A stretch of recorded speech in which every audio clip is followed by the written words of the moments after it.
Welcome to the Snow Valley Chamber of Commerce, Snoqualmie Valley Hospital, District 4 Candidates Forum.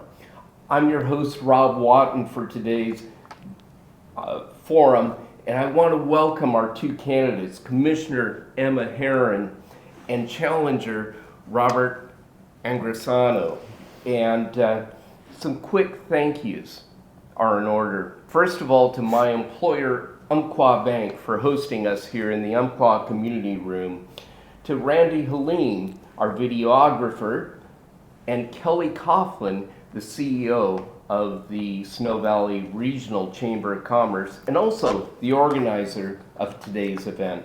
She's also taking care of the time today.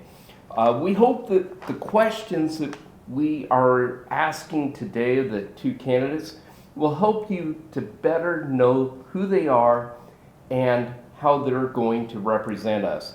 We deeply appreciate each of you for stepping up into this important role. And I just want to point out, this is a 6-year term that they are signing up to accomplish, and they're doing this mostly out of charity because of their commitment to the community. They do not get paid for doing this as a hospital commissioner, and we are incredibly grateful for them doing this. They'll each have questions in 3 minutes to answer each of these questions. We want to be fair to each of the candidates, so you'll be able to ask me, the moderator, for a rebuttal if it's appropriate for up to 1 minute. At the end, each candidate will be allowed 2 minutes for a closing statement. Kelly Coughlin, the Chamber's CEO, will be raising a yellow card when there's 20 seconds left, and then also a red card. When the time is up, I will announce simply thank you at that point. We know that you're motivated, and we are going to be fair and provide adequate time to answer, so please watch for those cards. So without further ado, I'm going to start off with Commissioner Herron, and here's the question. Tell us about your past experiences, your successes, and what you hope to accomplish in this role. Okay, thank you for the question. First of all, I'd like to start with a quote from President Woodrow Wilson on leadership. There is no cause half so sacred as the cause of God and people. There is no idea so uplifting as the idea of service, of the service of humanity. So my experience started, my public service experience started from a young age. And it's been in my DNA, it's been ingrained in my thoughts, words, and actions. And I have also been a lifelong learner. No matter how old I am, I continue to learn. I have taken a lot of classes that was offered, a couple of classes I would say, but other seminars and webinars as well.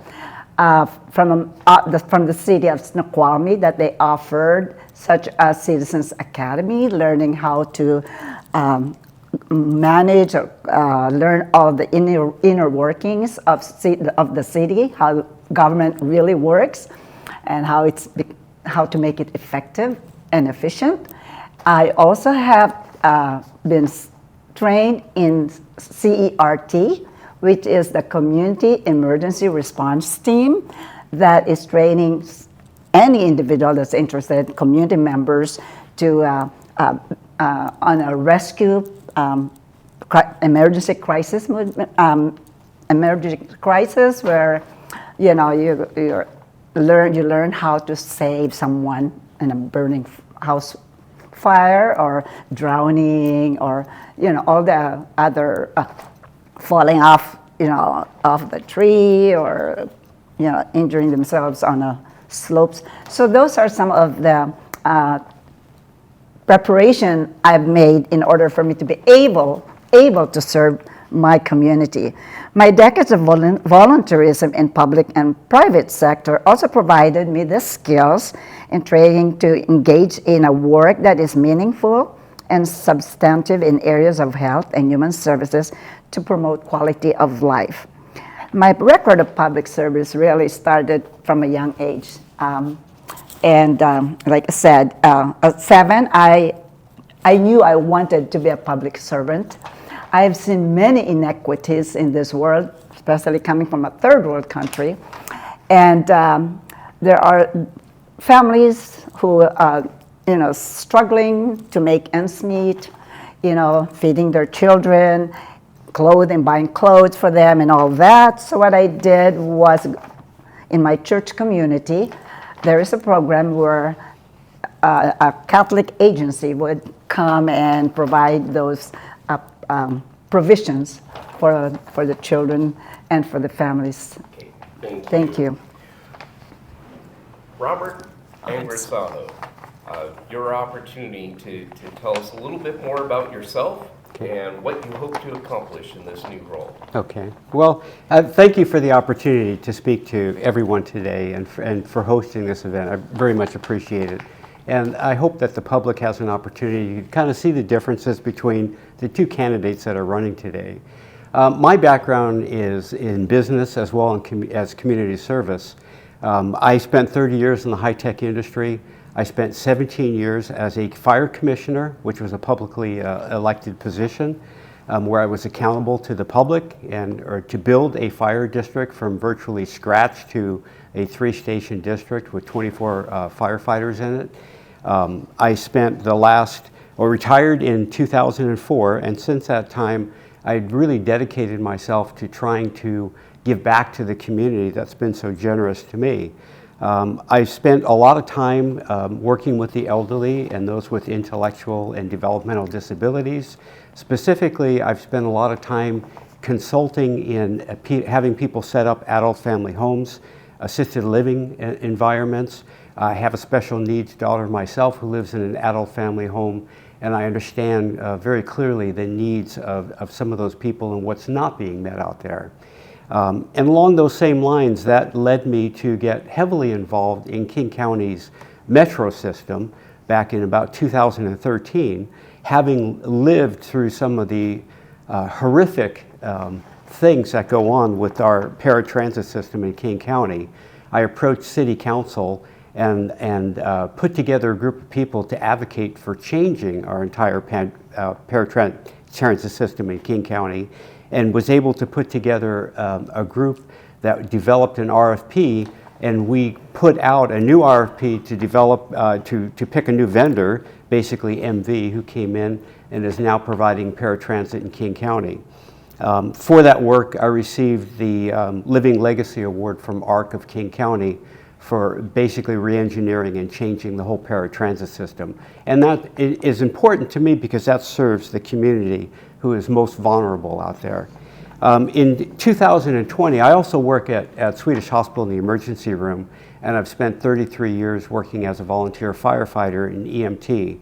And when COVID hit in 2020, it became very clear to me that we had another massive inequity going on in our society, and that's that we had a very, very large number of elderly people that were dying in our nursing homes. And that was something that was very important to me, and I needed to take action to get on that. So I wrote a proposal and teamed up with a company where we went in with a grant from Department of Health and did testing and vaccination in all the nursing homes, assisted living facilities, as well as the adult family homes.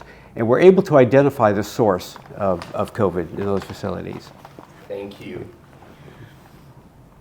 So here's our next question, and that is, Snoqualmie Valley Hospital is a rural hospital district. And like so many hospitals across the state, costs are rising faster than revenues. And the question is, how do you balance exceptional service that we've come to rely on at the hospital and through the various services so that we can do that, but at the same time, be mindful of the budget constraints that are on the hospital. Robert, I'll let you go Okay. first. Well, that's a very good question. I mean, one of the things I see working in the hospital is we're constantly fighting rising cost. Yet, if you look at the Medicaid, for instance, reimbursement has not increased in over 20 years, and yet we're asked to do the same level of care, if not more, than we were 20 years ago, with no additional dollars. I think one of the unique things that happens when you work in a hospital is what you realize is that everybody there is dedicated to providing the best possible care, regardless of what the cost constraints are. So we give of ourselves above and beyond whatever it takes to make that situation right for that patient. I think if you're mindful of expenses, and you're very careful about things like the orders that you put forward and the testing that you do, labs and so forth, you can keep expenses down and focus in on what exactly you need to figure out what's wrong with that patient. Sometimes in organizations, the tendency is to just order all kinds of tests, all kinds of lab work, which is very expensive, most of which you're not getting reimbursed for. And so consequently, that drives up your expenses. So I think keeping people focused, doctors, providers, nurses, and everybody focused on what do we specifically need to do to figure out what's wrong with this patient and do it as effectively and efficiently as possible. I think that's really a key thing that you need to focus on. Having worked in a public field for over 17 years as a fire commissioner, one of my responsibilities was to grow our fire district, which we did from virtually one fire truck that sat out in the snow to 3 fire stations, all with brand new equipment in it. And I never asked the voters for an increase in revenue. So I was very creative in finding ways to be able to fund our expansion and fund the equipment purchases without having to go back to the voters. And I feel very confident I can do that same type of thing as a hospital commissioner as well. There are many, many sources out there for grants. There's many sources for partnerships with other organizations, and I do have several in mind that I would like to get working on right away to build up our medical facilities and our medical capabilities and the services that we can deliver to the Valley residents without an increase in the cost. And so that's something that I really want to focus on. I'll give you one small example of that. I would really like to be able to do a joint partnership with Children's Hospital in Seattle and bring a facility for acute care to the Valley here, which is desperately needed. And that's one of the things that I think I can engineer, and I have experience in doing that type of thing. Great. Thank you very much. Emma, your turn. Okay. First of all, I'd like to say that although our Snoqualmie Valley Hospital is at least meeting some of our financial obligations, I see there's a lot of room for us to grow in terms of financial stability and financial sustainability. Snoqualmie Public Hospital District 4 serve communities, our PSA areas, Arcanation, Falls City, North Bend, Preston, and Snoqualmie Pass. Snoqualmie Ridge and Snoqualmie Pass, Snoqualmie. So most community and hospitals are English only, and many do not know how to respond to our disenfranchised, marginalized population in the areas where English is in their community is almost non-existent. Our operating revenue for almost 6 years was less than 50 million, and it hasn't gone up, although we received several funding during COVID, and that helps us survive. Okay, it has not grown, and it continues to remain stagnant. So what we need to do, we will continue to build and to commit delivering quality care, keeping our patient front and center, provide continuing health professional education, and a firm delivery of equity-driven policies, financing, and metrics. We want to be a leader of healthcare system, but the question is, are we going to be a leader or a follower? To be a leader, we need to be really strong in the areas of finance, seeking out grants, philanthropic donations, and we need to get out of our community, out of our four walls, and be out in the community to seek those financial support services to our to help us sustain our operating cost. So one of the things, ways to partner with the venue capitalists will also help bring together in an environment that could foster it. That is, there is a whole new healthcare imperative known as ESG. And that is environmental, social, and governance. It is a social responsibility for all of us. A sample of social responsibility is investing in energy, efficiency, and natural resources, like installing water and pollution management practices, addressing the social determination of health, such as hunger, malnutrition, isolation, depression, and of course, with all of this, and everything that's related to ethics, compliance, and fraud, as well as creating a pay equity goals for the workforce. This is, I think, a good stewardship for all healthcare organizations and systems that we can all subscribe to in order for our operation to be more solid, on solid ground. Thank you. Thank you. All right. This question goes over to Commissioner Herron, and is this. Fentanyl is a huge problem. It's affecting every income level, it's affecting every demographic, and it's even affecting rural communities like ours. So what is the role in the hospital of providing education, prevention, and in response to this crisis that is happening now in fentanyl? Okay, we are often faced with many complicated issues, and currently that's one of the major issues that not just the hospital but the entire community is facing as well.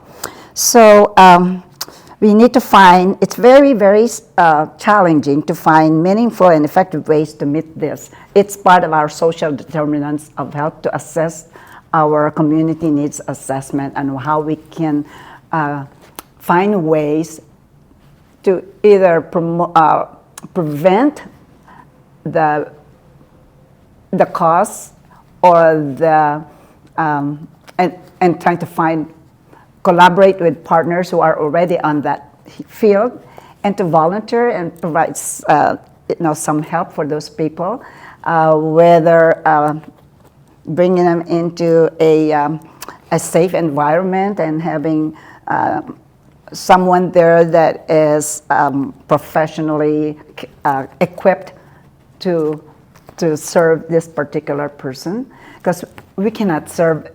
We are not. How do I say? We cannot serve all of the problems that we can, but we can only help support that and find ways to deliver those needs that are not met. So you need to, the national statistics, of course, have always shown that it's really continually increasing, and we need to immerse and increase our time. We need to implement some of those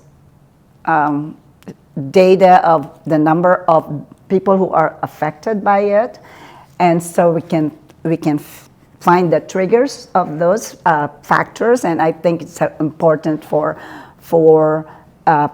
professional healthcare to understand the root of the problem. It is because these factors include many other domestic. This fentanyl,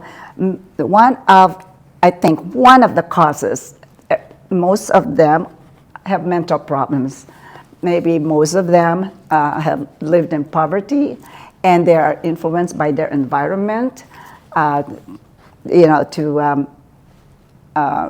do something bad, and they are affected by many of the influences in the community that are in a people who are in a community of how do I call it? But people, those I don't want to use the word addicted to that, and we need to put a stop to it. So thank you. Thank you, Robert. Yes, you hit one of my key points that I'm concentrating a great deal of time on right now. In the state of Washington, we have one of the highest death rates from opioid overdose of any state in the country. When you compare us to the state of New York, we have 39% of the population, yet we have 85% of the death rates from opioid overdose and poisoning in the state of Washington. Literally, it's out of control. I see this all the time at the fire service when we transport patients who have overdosed or we respond to overdoses. I see it in the emergency room when we're treating people that these are severe overdoses to the point where we're having to put them on IV drips of Narcan to be able to keep them alive and breathing. This is the number one issue we face in our society right now. It's at a crisis level. At the end of COVID, when we lost all the funding to continue our work with COVID in December of last year, I decided that I was going to take action in this opioid crisis and this situation that we're having.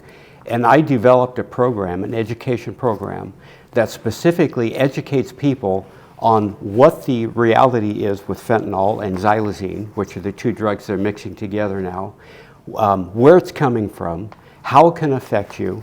I mean, this is systemic throughout our young people. It's systemic throughout the high schools, in the colleges.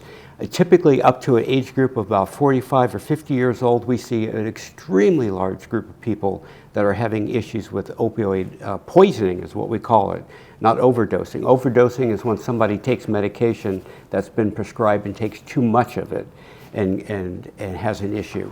Poisoning is what's happening to our young people right now. So I put together an education program. I went to the Department of Health. I showed them what I did, and I asked them if they would fund the program and all I was asking for is funding to be able to give each of the participants Narcan, because I was going to do training on how to reverse an opioid overdose as part of the education program.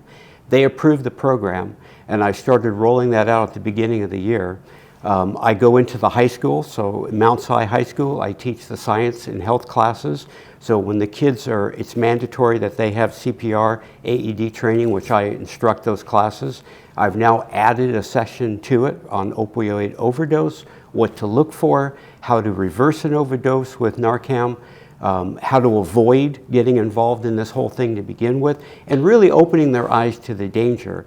I also offer that to the community, and I would like to bring that to Snoqualmie Valley Hospital and have the hospital be the center of education for opioid and xylazine overdose in the valley, because it is a real problem in this valley, and we have to figure out a way to stop it.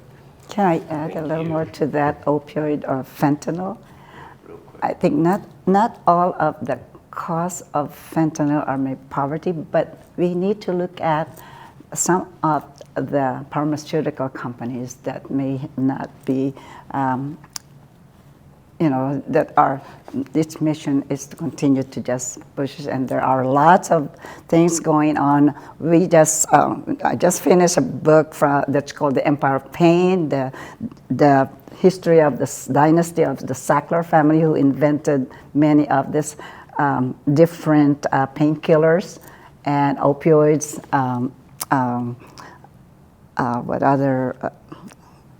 OxyContin, Valium, and all that. And that has a lot to do with regulation and, legalization and all that. And so it is not always, and also, of course, if we are allowing some of the cartels to come into our border, that adds more to that problem. So, So you're saying there are a lot of problems. There are a lot of problems that we cannot solve. I mean, yes, thank you. Give Robert the chance to respond as well. Yeah, it's basically what's happening is our people are being poisoned on purpose. The drugs that are coming in, the Oxycontin, the lookalikes and so forth, 60% of those are they're hot doses, what we call hot doses. They create an instant overdose. So within 15 minutes, the person is laying on the ground, not able to breathe. They're also mimicking a lot of the pills that are real pills that people are going to the street and trying to buy because they can't afford to go through the pharmacies and buy them or through their insurance programs. And those are hot doses as well. So this last year, we've seen those hot doses increase to 60%. So 60% of those pills being manufactured are purposely made to overdose and poison our population. And that's why the problem is so severe. Yeah, and you know, it's a big issue. You know, it's disturbing when you see that the pills are actually being colored too, so that it's reaching the kids that are in our schools. So and it has a lot. Certainly good. Certainly an issue that needs to be addressed. Let me move on to the next question. We've got a lot of topics to get through, and I appreciate your time. And this is going to start with Robert. Where did I leave off? Robert, yes. So staffing is a critical issue. It is hitting all the employers. I mean, whether it's hospitals across the state or local employers here. 80%, by the way, 80% of our workforce between North Bend and Snoqualmie, those folks that fill those jobs do not live here. It signifies the challenges we have.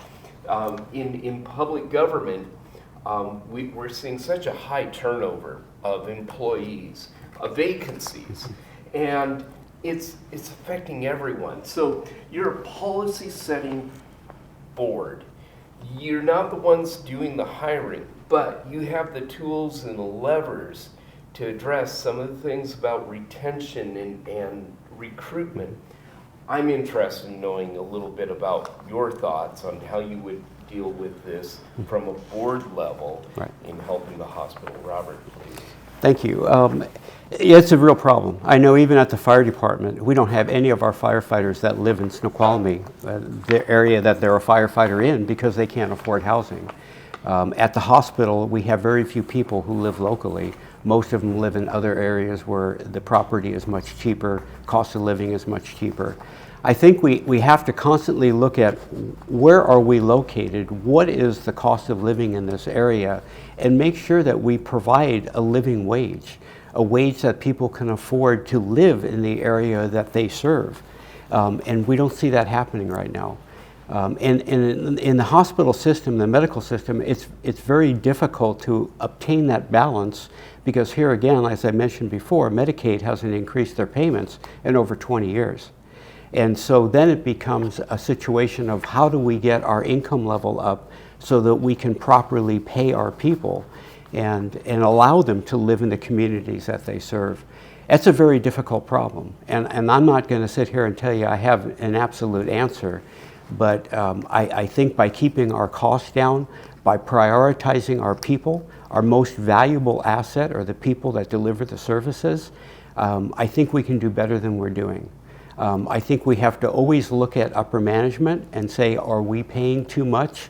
Are we too top heavy? Does some of that money need to come down to the people where the rubber hits the road? And that's where I live in the hospital system and in the fire department. So I'm very aware of that. I think we have to constantly look at ways of also generating services that we may be able to get higher prices from Medicare and from the insurance companies. By having some of those services, it allows us to fund other operations in the hospital. So one of the things the hospital is doing now is they're replacing their MRI and their CT scanner. By using newer technology, they'll be able to do many more procedures than they can do today, which is revenue generating. It provides not only a great service to the community by bringing in these new pieces of equipment, but it's also a new source of revenue. And I think we need to look at that constantly and say, what other services does our community need that we can bring in here that can increase our revenue opportunities within the hospital? And then once again, looking at the fact we are a public hospital. The role of our hospital is not to make a profit. The role of the hospital is to service our community and do it the best we possibly can. Thank you. Emma, your thoughts? Well, one of my 6 pillars and drivers, the number one is people. And in the past few months, our hospital has seen a large number of executive staff leaders leaving or resigning from their position at the hospital. And we are burning cash by hiring agency nurses, and the retention and the recruitment and retention has really gone downhill. We have seen many of our doctors leaving, and most of them lives in our community. 4 of them, or 5, I have a name of all those people, more than at least 10 of our physicians of ethnic origins have been either let go or have resigned. So the issue for me is that we need to retain and find ways to make sure that these physicians and the nurses have the capacity to continue and learn exactly what the CEO would like to, what CEO need to address to them. And so the nurses in the last month, we have another casualty of a clinical manager and an assistant manager, both that have left. Okay, let me just, these are the professionals' teams. So it's been very challenging in the medical unit, for example. We have a clinical manager, assistant manager that both left. Both are of ethnic or background. Like I said earlier, I mentioned all these nurses, and many of them, I'm wondering, I was told that we were going to do an in-depth study on how many diverse ethnic professionals that are not wanting to come, to stay and work in our hospital. And that is a trouble. That is a challenge for us. And I know that a few more of them will be leaving before the end of this 2023. And so although the hospital we have had RNs and CNAs position open, and most of them are agency nurses. And if you look at our website, I believe there are 59 or somewhere over 50 positions open. And so, we are continually burning cash, and we can't afford to do that. And so for my strategy for the district, I said we have a unique opportunity to redefine what is a public hospital can do for its community. We need to hire more of our professionals here, and we need to be engaged. We need to develop or support our community clinics. We need to have a healthy awareness program and improve programs such as, So my nutrition. next question Okay. feeds right into that, and that's public engagement. Okay. And that is, post-COVID, it's very hard trying to get the public engaged in our public process. So my question to each of you, and we'll start off with Emma, is how can the board and the hospital best hear the voice of the community of what people should expect from their hospital, and also just the knowledge that the hospital is here and can offer many of the services that oftentimes they're leaving the valley for. Emma, would you care to lead off? Sure. I think first thing to remember that we live in a very small community. We're not large. That's why our hospital is only 2. And we cannot just stay inside our hospital. We need to get out of our 4 walls and get engaged in our community. We need to continue to build on developing that community relationship. We need to get them engaged, partnership and collaboration with other health service entities, as well as perform community health needs screening, and need to visit different nonprofit organizations and find out, talk to, I been going out and helping and volunteering. We put up a flower festival at the Mount Si North Bend Center, a carnation, and all that to really get engaged and know exactly what are the needs, what do our community really needs, that we as a hospital, we need to be able to be collaborating and partnering with those entities. And so I think that is important. We need to continue to do our CNA, which is the community needs assessment to prepare us for the next pandemic and endemic. So, and most of the time it is done every year, and now I believe it's every 2 years. We probably have to do it more often. So these are the some of the things that we can do to for post-pandemic, and look at other services that we can enhance in order for us to be equipped when the crisis happens again. And so the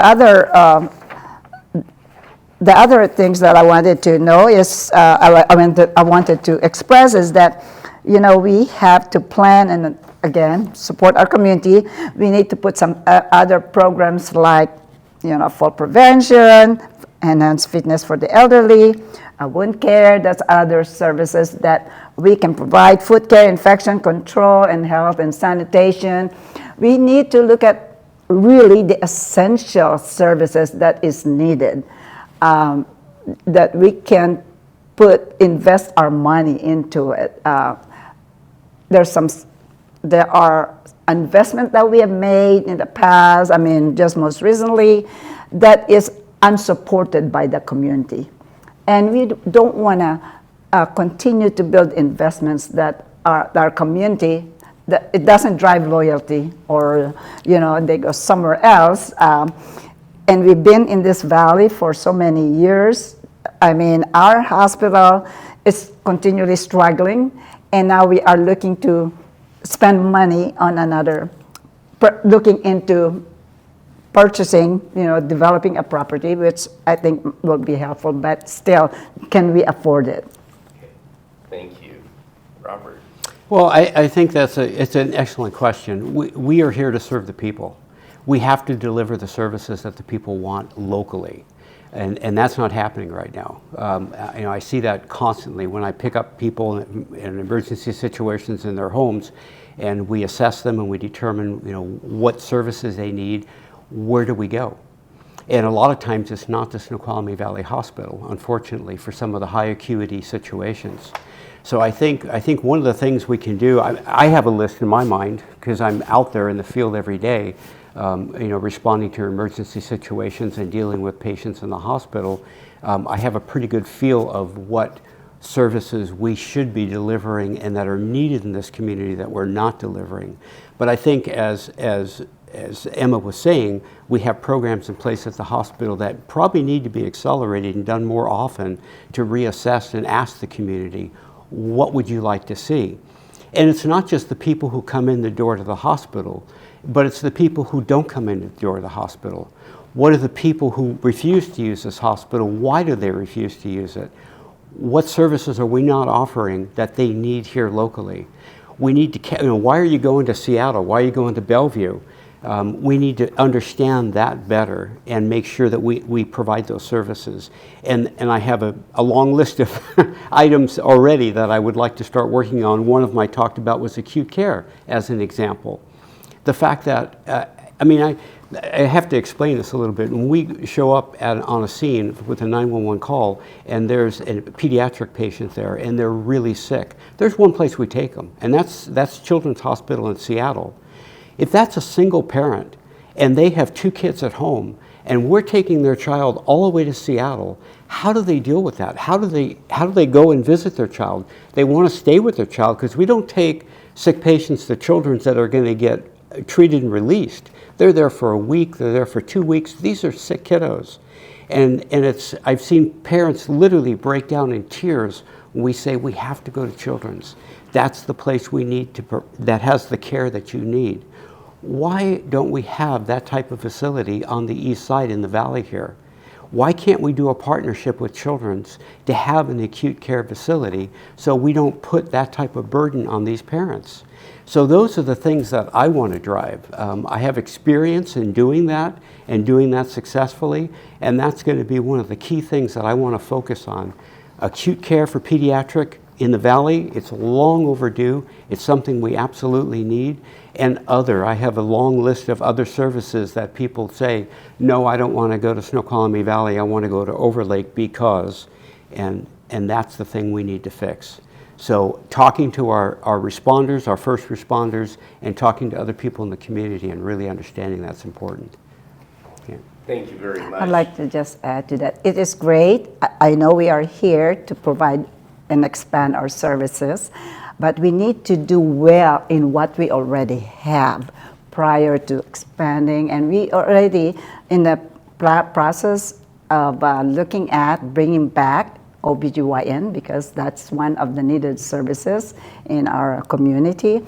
And so we need to perform much better in order for us to continue to get that loyalty and get that migration stopped so that they don't go and to other hospitals. We need to really work and solidify all our services and bringing up our revenue because every day if we lose revenue, for example, if we don't meet our budget in terms of the number of beds that should be occupied, and if the budget is 25 and we only have 19 and year to date, we're losing a lot of revenue there. So we need to bring all that up so that we can afford them. Okay, excellent. Other final thoughts on just helping people know what's here? I think we need a major campaign. The hospital has done a big turnaround. They brought in a new CEO about 2 years ago, Renee Jensen. 3 years. She has been fantastic, absolutely fantastic. The other thing that I think people don't understand is how much that they have made in the emergency room. Now it's being run and staffed by Overlake emergency room physicians. And it used to be people did not want to go there.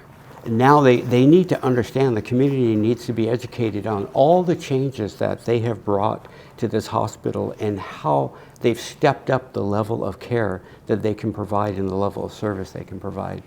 That's a great message. And I have to add on that as being a taxpayer here in the Valley and having used the hospital now, I can attest going to the emergency room. I've spent more time filling out paperwork before even getting into the emergency room at other hospitals in the area.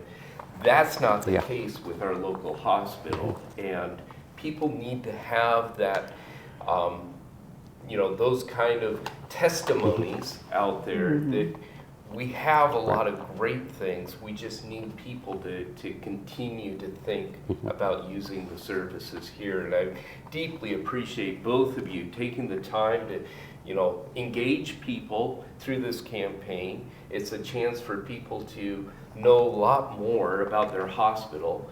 And I'm immensely grateful for what we have here. So we're down to the end, and for both of you, I deeply appreciate you being here. I want to thank the Chamber of Commerce, Kelly Coughlin, the CEO, for their advocacy to make sure that the community is engaged, that the business community is supported, and also that the services we have here help benefit the businesses we do have here. I also want to thank Randy Helene for being our videographer. But here's the final word. Emma, you got to lead off, so we're going to have you close, and we're going to give Robert the opportunity to give a 2-minute just kind of closing statement, and we'll start with you right now, Robert. Okay. Well, again, thank you for this opportunity to get our message out. I really appreciate it because there's very few avenues that people have to talk to us directly or listen to our thoughts. I'm an advocate. I'm a healthcare advocate. I work hard on a volunteer basis to do everything I can to be a voice for those that don't have a voice. to help the members of our community, both through the fire service as a lead volunteer and an educator in our fire department, and also through the emergency room. I'm there every day. I'm seeing the challenges. I feel the same pain that you feel. I know what needs to be done in this area, as I've done with the opioid crisis, developing a program to go after that with a solution, which is reversing opioid overdoses through the use of Narcan, educating our community and the population. That's what I do. I find issues and I fix them. I've done that my whole life, and I'll continue to do that irregardless of what happens here today. I want to bring that energy and I want to bring that motivation to the hospital district. I want to be able to use that hospital district as a jumping point, if you will, to bring it forward into the community and to bring more services to the community that we desperately need. I think we have a phenomenal start with the new management there. We have a really good start with the backing that some of the board members have for the management, but I want you to understand that I'm not a person who just shows up on a board and votes present. I show up on the board and say, I see an issue. I want to be able to fix this issue. I want to put together a committee of people to go after fixing this issue, and I want to make a positive change in our community. And that's what I do, and I won't be happy at night, and I won't sleep at night until I can succeed at that. And that's my focus and my drive. Thank you, Robert. Emma, Okay. your closing statement.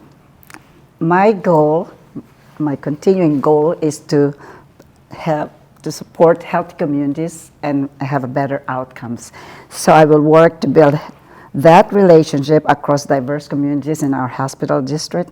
I want to serve everyone with respect. As your advocate, I have always been an advocate since I was young. An advocate, it's in my DNA. I will be a permanent public servant for the rest of my life until I am 1 foot down, 6 foot under, I guess. So I will be the voice committed to listen. I have a lot of community members that have come to me to listen to their concerns. And I won't mention all of that, but I will work hard to make our community a healthy place to live and heal. I think trust is very critical, and it's important that the community can come to you and raise their concerns, and I will listen and bring it up to the board so that we can be supported. Oftentimes, I feel like it's difficult, it's a challenge to be heard. And so I will work very hard to get engaged and support the environment for all of us to grow and flourish. And so as a commissioner, if I get elected, I will continue to work hard for you, and I will do my very best, because I am a lifelong learner, and I will do my very best to find out exactly what it is that we can do to make our place, our community, a livable place and a better place, our hospital, of course, a better hospital, and that we can ask for your loyalty and your support for our hospital. Thank you. Thank you very much. On behalf of the Snow Valley Chamber of Commerce and Umpqua Bank for hosting this event today, I want to thank both our candidates for being here. The time that you've shared with us is very greatly appreciated. We wish you well in this and we will have a very challenging decision on which one of you will be seated come January. I want to thank Robert Angrisano, and I want to thank Commissioner Emma Herron for their dedication to this process. And just remember to get those ballots in November 7th. Thank you much. Thank you. Appreciate it. Thank you, Kelly.